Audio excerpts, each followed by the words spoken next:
Durante años, pensé que para salir adelante necesitaba a alguien, un mentor, una pareja, un amigo que creyera en mí más de lo que yo mismo creía. Me vendieron esa idea 1000 veces. Nadie lo logra solo. Y por mucho tiempo lo creí. Viví esperando ese empujón externo que me sacara del estancamiento. Pero llegó un punto donde entendí que nadie venía. Nadie. Ni un mensaje salvador, ni una oportunidad perfecta, ni un milagro disfrazado. Solo estaba yo y lo que decidiera hacer con eso. Y no fue bonito al principio. Fue duro, fue incómodo, fue solitario, pero también fue real. Fue transformador, porque ese día dejé de esperar y empecé a crear. Dejé de depender y empecé a liderar. Dejé de pedir ayuda y empecé a convertirme en ayuda para mí mismo. Y ahí, justo ahí, comenzó mi verdadera historia de crecimiento. Esto no va de arrogancia, va de autonomía, va de recuperar poder, de dejar de mendigar validación, de dejar de aplazar decisiones por miedo a equivocarte. Vas a ver que sí se puede salir adelante sin ayuda de nadie, cuando entiendes que todo lo que buscabas afuera siempre estuvo adentro.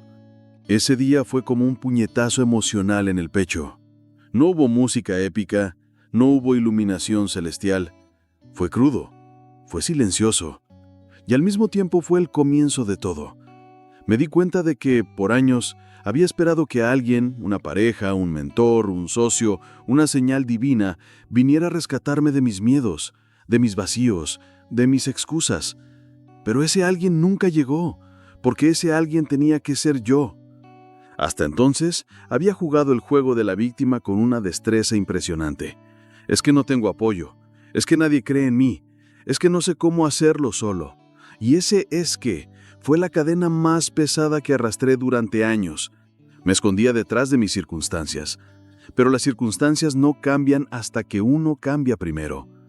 Y fue entonces cuando me miré al espejo, de verdad, y me vi por lo que era. Un hombre con potencial ilimitado, pero también con una lista infinita de excusas elegantes. Ese espejo no reflejaba lo que tenía, reflejaba lo que estaba permitiendo. Y eso fue brutal, porque aceptar que todo era mi responsabilidad fue devastador y liberador. Ese día empecé a hacerme preguntas distintas. En lugar de ¿por qué nadie me ayuda?, empecé a decir ¿qué parte de esto estoy tolerando? Cambió todo. Porque la calidad de tu vida es la calidad de las preguntas que te haces.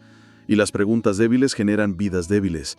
Las preguntas poderosas generan transformación. No hablo desde un pedestal. Hablo desde el barro. Desde los días donde no podía pagar la renta y dormía en mi auto. Desde los momentos donde mi autoestima tenía más agujeros que certezas. Pero justo ahí, en el fondo del pozo, fue donde me di cuenta. Nadie vendrá, porque yo soy el que tiene que subir esa escalera, peldaño a peldaño, con hambre, con foco, con decisión. Ahí es cuando el dolor deja de ser tu enemigo y empieza a ser tu maestro. Empecé a agradecer cada fracaso, cada traición, cada no estás listo, porque eran mensajes disfrazados, lecciones envueltas en rabia, fuerza camuflada en rechazo. Y mientras más lo entendía, más dejaba de esperar, más empezaba a construir. Empecé por lo básico. Levantarme antes del sol, comer aunque no tuviera hambre, leer aunque no entendiera, entrenar aunque doliera. No porque quería resultados rápidos, sino porque necesitaba recuperar el control. Tenía que sentirme capaz otra vez. Tenía que convertirme en alguien que ya no mendigaba ayuda, que la creaba. Cuando dejas de pedir permiso para avanzar, algo cambia dentro de ti. Se activa una especie de fuego. Ya no compites con el mundo. Compites con tu versión débil. Y ahí, en esa competencia interna, descubrí la versión de mí que no sabía que existía. No era el más fuerte, no era el más listo, pero era el que había decidido no rendirse nunca. Hoy cuando veo a alguien esperando que las cosas cambien por sí solas, lo entiendo, porque estuve ahí. Pero también sé que no hay salida hasta que uno decide convertirse en la salida. No es una frase bonita, es una verdad incómoda. Y el que tiene el coraje de asumirla, empieza a ganar. Porque todo comienza el día que entiendes que nadie va a salvarte y lo aceptas con orgullo. Durante mucho tiempo, Mi lenguaje interno estaba contaminado por una sola palabra: necesito. Necesito que me escuchen, necesito que me amen, necesito que confíen en mí. Y cada vez que decía eso, sin darme cuenta, me estaba colocando en una posición de carencia, de dependencia, de vacío. Porque cuando necesitas algo, estás reconociendo que no lo tienes y que tu bienestar depende de eso. Fue entonces cuando empecé a jugar con una idea radical. ¿Qué pasaría si reemplazo necesito por decido? Suena simple, pero es una bomba mental. No es lo mismo decir necesito levantarme temprano que decido levantarme temprano. Lo primero me pone en modo víctima. Lo segundo me pone en el asiento del conductor. La palabra cambia, y con ella mi identidad. Tu identidad no es algo fijo. Es un patrón de decisiones que repites hasta que se vuelve tu forma de ser. Y si no decides quién eres, el mundo lo hará por ti. Eso fue lo que me dolió más. Descubrir que había construido una vida basada en necesidades ajenas, expectativas ajenas, miedos heredados. Reprogramar mi mente no fue leer un libro, fue romper patrones a golpes de conciencia. El lenguaje no es solo comunicación, es construcción de realidad. Cada palabra que usas en tu mente está esculpiendo tu destino. Cuando entendí eso, empecé a escucharme con atención quirúrgica. ¿Dónde estoy diciendo no puedo? ¿Dónde me saboteo con un ojalá? Porque esas pequeñas frases son microvenenos y yo las tomaba todos los días. Comencé por lo práctico. Eliminé frases como veremos qué pasa, no sé si pueda y ojalá funcione. Y las reemplacé por voy a intentarlo, decido hacerlo, voy a descubrir cómo. No fue fácil. Mi cerebro quería volver a lo cómodo. Pero la comodidad no transforma. Y si el cambio no duele un poco, probablemente no está funcionando. Una herramienta que me ayudó mucho fue la visualización dirigida. Cada mañana me visualizaba tomando decisiones con poder, no esperando señales, no pidiendo permiso. Imaginaba escenarios reales con obstáculos reales y me veía actuando con decisión. No era fantasía, era entrenamiento mental. Porque el cerebro no distingue entre lo vivido y lo intensamente imaginado. Me aferré a afirmaciones con peso emocional, no esas frases dulces de autoayuda, sino declaraciones como soy el responsable absoluto de mis resultados, nada externo controla mi actitud, no espero motivación, actúo. Cada una tenía que retumbar en mi sistema nervioso, tenía que dolerme para grabarse. Y claro, la mente se resistía. No quería soltar años de programación basada en miedo, escasez y validación. Pero yo insistía, como un escultor que talla todos los días la misma piedra. Hasta que un día, sin darme cuenta, empecé a reaccionar distinto. Donde antes dudaba, ahora decidía. Donde antes me paralizaba, ahora avanzaba. Ese cambio de necesito a decido no es semántico, es identitario. Es la diferencia entre vivir dependiendo o vivir liderando. Y esa transformación mental fue la base para todo lo que vino después. Hay decisiones que cambian tu día. Y hay decisiones que cambian tu vida. Las radicales son esas que dan miedo, que sacuden tus cimientos, que te hacen temblar las piernas. Pero también son las únicas que te hacen evolucionar de verdad. No hablo de decisiones impulsivas, hablo de esas elecciones conscientes que rompen con la versión débil de ti mismo, las que no admiten retorno, las que queman los barcos. Recuerdo cuando decidí dejar relaciones que me drenaban. No fue elegante, no fue pacífico, fue incómodo, doloroso, desordenado, pero necesario, porque seguir ahí era como tomar veneno emocional todos los días con una sonrisa. ¿Y sabes qué descubrí? Que muchas veces mantenemos lo que nos destruye, solo porque es familiar. Las decisiones radicales siempre duelen, pero es un dolor quirúrgico, no mata, limpia. Y en ese proceso te das cuenta de cuántas cosas tolerabas por miedo a incomodar, cuántas veces te callaste por no perder, cuántas veces traicionaste tu verdad por evitar el conflicto, hasta que el precio de seguir igual se vuelve más alto que el miedo al cambio. Una vez decidí invertir en un programa de desarrollo personal cuando no tenía dinero ni para comer bien. ¿Loco? Puede ser, Pero ¿era eso o seguir sobreviviendo? Prefería apostar por mí que seguir apostando por la excusa. Esa decisión me cambió. Porque fue una declaración interna. Confío más en mi futuro que en mi pasado. Y ese salto me obligó a crecer más rápido de lo que creía posible. La mayoría de la gente quiere mejorar sin incomodarse, pero eso no existe. La mejora real exige pérdida, perder comodidad, perder relaciones, perder rutinas que te mantenían tibio. Y ahí es donde muchos se bajan del tren, porque el precio de ser uno mismo es alto, pero el de no serlo es mucho peor. Tomar decisiones radicales también significa dejar atrás tu identidad anterior. Ya no puedes jugar a ser víctima. Ya no puedes decir es que yo soy así. No, porque ahora decidiste ser distinto. Y eso exige coherencia, no perfecta, pero sí comprometida. Porque si vuelves atrás, el dolor se duplica. Te fallas a ti mismo y lo sabes. Las decisiones radicales te obligan a crecer antes de estar listo. No te dan tiempo para dudar, te empujan al borde y ahí descubres alas que ni sabías que tenías. Es el famoso hazlo con miedo, porque el coraje no es ausencia de miedo, es actuar a pesar de él. Y cada vez que lo haces, tu autoconfianza se eleva brutalmente. La gente me dice, Tony, pero ¿y si me equivoco? Y yo les respondo, prefiero equivocarme actuando que estar en lo correcto paralizado, porque el error se corrige, pero la inacción se acumula y se convierte en un estilo de vida, uno que no quiero, uno que no acepto, uno que destruye lentamente. Tomar decisiones radicales no es un acto de rebeldía, es un acto de amor propio. Es decirte a ti mismo, merezco más y me lo voy a dar, aunque duela. Y cuando lo haces, tu energía cambia, tu entorno cambia, tu destino cambia, porque cambias tú. Y ese tipo de cambio no tiene marcha atrás. Cuando estás solo, todo duele más. Las dudas hacen más ruido. Los miedos parecen más reales. Y el deseo de rendirse se convierte en una voz persistente. Pero también es en esa soledad donde se templa el carácter, donde te descubres, donde te formas. Y ahí es donde las rutinas dejan de ser hábitos y se convierten en anclas para no naufragar. Empecé con lo mínimo. Un vaso de agua al despertar.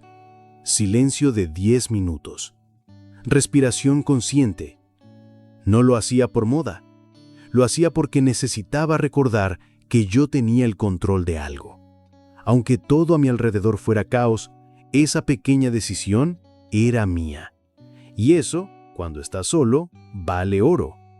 Luego vino el cuerpo. No tenía gimnasio, no tenía equipo. Tenía un suelo. Y con eso bastó. Flexiones, sentadillas, planchas. No por estética, sino por disciplina. Porque cuando entrenas tu cuerpo sin testigos, estás entrenando tu alma. Estás construyendo el músculo más importante, tu voluntad. La lectura fue otra arma. Me metí en libros como si fueran refugios. Robbins, Viktor Frankl, Napoleon Hill, Jim Rohn. No leía por placer, leía por necesidad.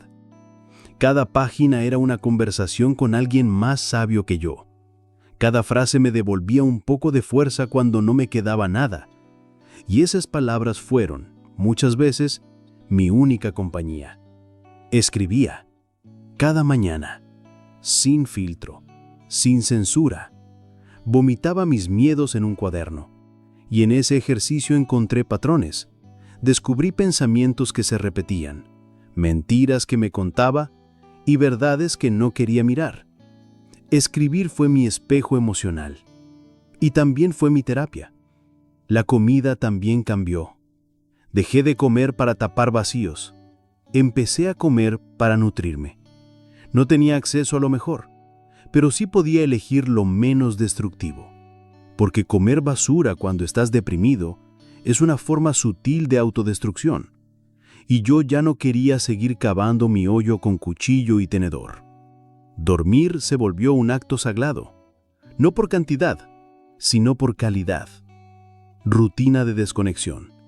Nada de redes, nada de luces, solo respiración y agradecimiento. Me hablaba a mí mismo antes de dormir. Sobreviviste un día más. Lo hiciste mejor que ayer. Mañana lo harás aún mejor. No era optimismo, era programación.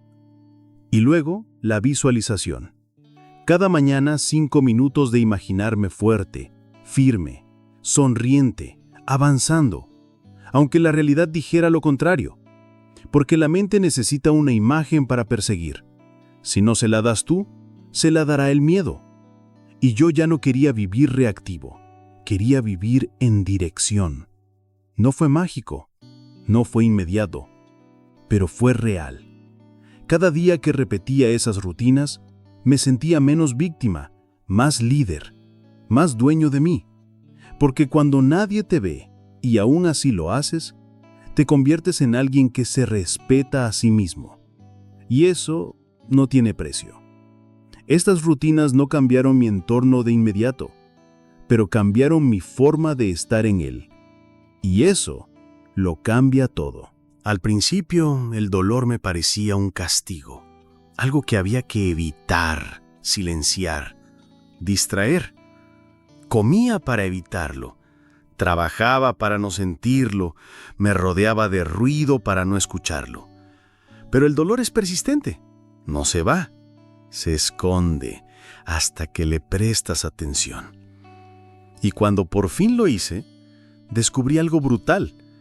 El dolor no estaba ahí para destruirme. Estaba ahí para educarme. Fue un cambio de perspectiva radical. Dejar de ver el dolor como enemigo y empezar a tratarlo como un maestro, como un guía, como una señal. Y claro, eso no fue inmediato. Tuve que pasar por rechazos que me hicieron cuestionar mi valor, fracasos que rompieron mi confianza, pérdidas que me vaciaron. Pero cada uno de esos momentos trajo un mensaje, una semilla, una lección. Recuerdo una ruptura que me dejó emocionalmente en ruinas. No podía entender por qué dolía tanto, hasta que me senté, escribí y observé el patrón. No dolía solo la pérdida, dolía todo lo que yo había depositado en esa persona que no me estaba dando a mí mismo. Mi necesidad de validación, mi falta de límites, mi autoabandono. El dolor me lo mostró como un espejo. Esa fue una de las primeras veces que usé el dolor como maestro. Me pregunté, ¿qué parte de mí creó esta experiencia? No con culpa, con responsabilidad. Porque si no soy parte del problema, tampoco puedo ser parte de la solución. Y ese enfoque me devolvió poder. Me hizo crecer más en un mes que en años de comodidad. No estoy diciendo que el dolor sea divertido. Es incómodo, es crudo, te saca lágrimas, te quita el aire, te parte al medio, pero también te vacía para que puedas llenarte de nuevo. Te rompe para que te reconstruyas con más conciencia. Te aplasta para que descubras de qué estás hecho realmente. Empecé a agradecer los momentos difíciles, a ver cada golpe como una oportunidad de expansión. Si algo dolía, lo analizaba. Si una emoción me desbordaba, la escribía. Si una situación me irritaba, la usaba como mapa para entender qué parte de mí todavía reaccionaba desde el miedo. El dolor se volvió una brújula. A veces, la vida no te da lo que quieres. Te da lo que necesitas. Y lo que necesitas muchas veces duele. Pero si estás dispuesto a sentir sin juzgar, a escuchar sin reaccionar, a observar sin culpar, el dolor se convierte en sabiduría. Y la sabiduría no te la pueden quitar. Nadie. Nunca. Hoy, cuando algo me duele, ya no huyo. Me detengo. Me pregunto, ¿qué me estás enseñando? ¿Qué parte de mí se está revelando? Porque sé que si lo atravieso con coraje, saldré de ahí con más claridad, con más fuerza, con más dirección. Y eso vale más que 1000 motivaciones. El dolor dejó de ser un peso. Se volvió una herramienta. Y cada vez que aparece, lo recibo como se recibe un viejo maestro que sabe más que yo, pero que confía en que puedo aprender. Eliminar la dependencia emocional no fue un acto de frialdad. Fue un acto de amor. Amor propio primero. Amor consciente después. Porque por mucho tiempo confundí amar con necesitar. Y claro, cuando necesitas, ya no estás eligiendo. Estás sobreviviendo, aferrándote. Y ese tipo de vínculo no construye, consume. Tuve que romper muchos mitos dentro de mí. La idea de que estar solo era un fracaso. Que pedir espacio era egoísta. Que quien te ama tiene que entenderte sin explicaciones. Todo eso, basura emocional disfrazada de romanticismo. Y me costó relaciones, amigos, oportunidades, pero sobre todo me costó perderme a mí. Empezar a sanar esa dependencia fue brutal, porque implicaba reconocer que había construido gran parte de mi identidad alrededor del otro, y sin ese otro no sabía quién era. Entonces me pregunté, ¿qué pasaría si soy suficiente, incluso sin aprobación, sin compañía, sin aplausos? Y fue ahí donde empezó la verdadera libertad. No estoy hablando de aislamiento, estoy hablando de autonomía emocional, de saber que puedo compartir mi vida sin entregarla por completo, de aprender a dar sin vaciarme, de amar sin suplicar. Porque una cosa es compartir tu camino y otra es arrastrarte por el de alguien más. Me ayudó mucho establecer rituales de reconexión personal. Caminar solo, viajar solo, tomar decisiones pequeñas sin consultar a nadie. No porque quisiera alejarme del mundo, sino porque necesitaba escuchar mi voz sin interferencias. Y descubrí que estaba ahí, que siempre había estado, solo que la tenía tapada de ruido ajeno. También tuve que observar mis relaciones con lupa. ¿A quién le hablaba por miedo a su ausencia? ¿A quién toleraba solo para no sentirme solo? ¿A quién idealizaba para no mirar mis propias sombras? Y cuando empecé a responder con honestidad, muchas máscaras cayeron. De los demás y mías. Eliminar la dependencia emocional no te vuelve insensible, te vuelve íntegro. Porque ya no das por escasez, sino por abundancia. Ya no buscas que te completen, buscas compartir desde la plenitud. Y eso no es frío, eso es maduro, eso es real. Y claro, dolió, porque cuando dejas de depender, muchas personas se van. No porque no te amen, sino porque estaban más enamoradas de tu carencia que de tu esencia. Y perderlas duele, pero es necesario. Porque si para mantener a alguien tienes que traicionarte, el precio es demasiado alto. Hoy puedo amar sin cadenas, puedo escuchar sin absorber, puedo apoyar sin salvar. Y eso, para mí, es un nivel de amor superior. Uno que no pide, elige. Uno que no exige, ofrece. Uno que no encierra, libera. Y en ese tipo de amor descubrí algo que no sabía que estaba buscando. Hubo un punto en mi vida en el que me harté de culpar. A mis padres, a mi pasado, a la economía, a mi educación, a mis relaciones fallidas.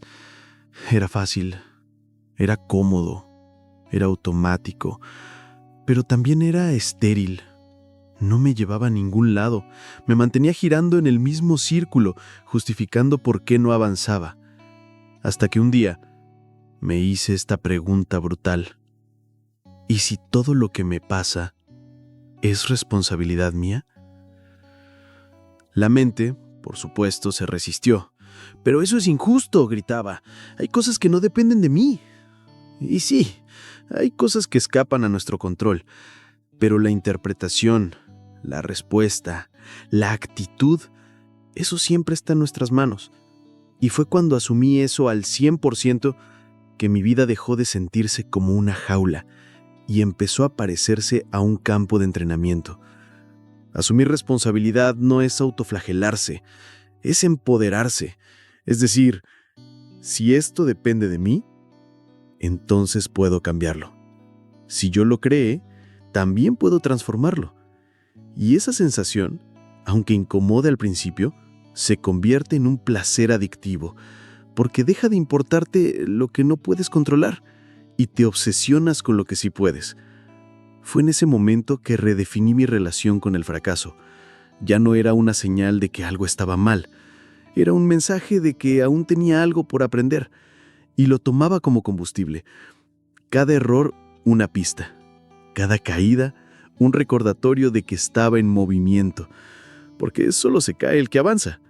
Los que se quedan quietos no se raspan, pero tampoco llegan. También empecé a ver la queja como un veneno. Cada vez que me quejaba, me estaba diciendo a mí mismo, esto me supera. Y eso ya no era una opción. Así que cambié la queja por acción. Si algo no me gustaba, lo enfrentaba. Si algo me molestaba, lo transformaba. Y si no podía, lo soltaba. Pero ya no me instalaba en la pasividad del lamento. Lo más increíble es que al asumir toda la responsabilidad, también desapareció la ansiedad. Porque ya no estaba esperando que el mundo cambiara. Ya no dependía de que alguien actuara diferente. El foco estaba en mí. Y eso, aunque parezca contradictorio, trae paz. Mucha paz. Es como si de repente la vida te entregara el control remoto. Ya no estás viendo el programa que te imponen. Estás eligiendo qué historia protagonizas. Y sí, eso implica tomar decisiones difíciles, tener conversaciones incómodas, ponerte en riesgo, pero también te da una sensación interna de poder que ninguna excusa puede igualar. Ese placer de ser el arquitecto de tu propia vida no te lo puede dar nadie, porque no depende de aplausos, ni de likes, ni de reconocimiento. Depende solo de ti. Y cuando te das cuenta de eso, la soledad ya no asusta. La incertidumbre ya no paraliza, porque sabes que pase lo que pase, tú vas a estar ahí, firme, decidido, presente. Y así es como, sin darte cuenta, te conviertes en alguien que ya no necesita ayuda para avanzar, porque aprendiste a construir desde adentro. Si algo de todo esto resonó contigo, grábate esta frase. Nadie va a salvarme, y eso no es una tragedia. Es mi mayor libertad. Porque el día que decides hacerte cargo, todo cambia. Ya no vives esperando, vives actuando. Y ese tipo de vida, te aseguro que es mucho más poderosa que cualquier ayuda externa.